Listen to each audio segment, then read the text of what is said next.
अष्टम स्थान, 8th house, याच्या मालकाला अष्टमेश म्हणून संबोधलं जातं.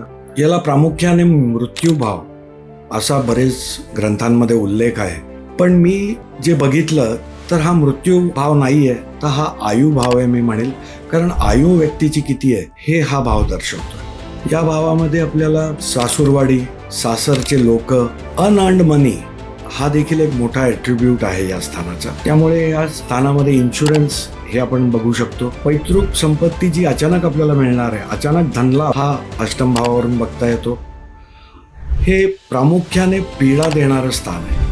माणसाच्या आयुष्यात कुठून पीडा येणार आहे, अचानक पीडा ज्या येणार आहेत ते कुठून येणार आहेत हे आपल्याला बघता येतं. ॲक्सिडेंट्स लाईफमध्ये आपल्याला जे होणार आहेत आणि ॲक्सिडेंटमुळे जे हॉस्पिटलायझेशन होणार आहे, ऑपरेशन होणार आहे, त्या गोष्टी आपल्याला अष्टम स्थानावरून बघता येतात. अपमान व्यक्तीचा कुठे होऊ शकतो हे देखील आपल्याला अष्टम स्थानावरून बघता येतं. ऑकल्ट सायन्स, तंत्रविद्या, ज्योतिषविद्या, जादूटोणा या सर्व गोष्टी अष्टम स्थानाच्या अंडर येतात. व्यक्ती ज्योतिषी बनू शकणार आहे का नाही हे अष्टम स्थान दर्शवतं. या स्थानाला चांगले लाभ मिळवण्यासाठी आणि याच्यातले जे काही अवगुण आपण बघितले हे दूर करण्यासाठी तुम्ही जो कोण आपला गुरु आहे त्याची जेवढी तुम्ही सेवा कराल, त्याच्या पायांना तुम्ही जेवढं चेपाल, त्याला सेवा द्याल, तेवढं हे स्थान तुम्हाला शुभ फळं देईल.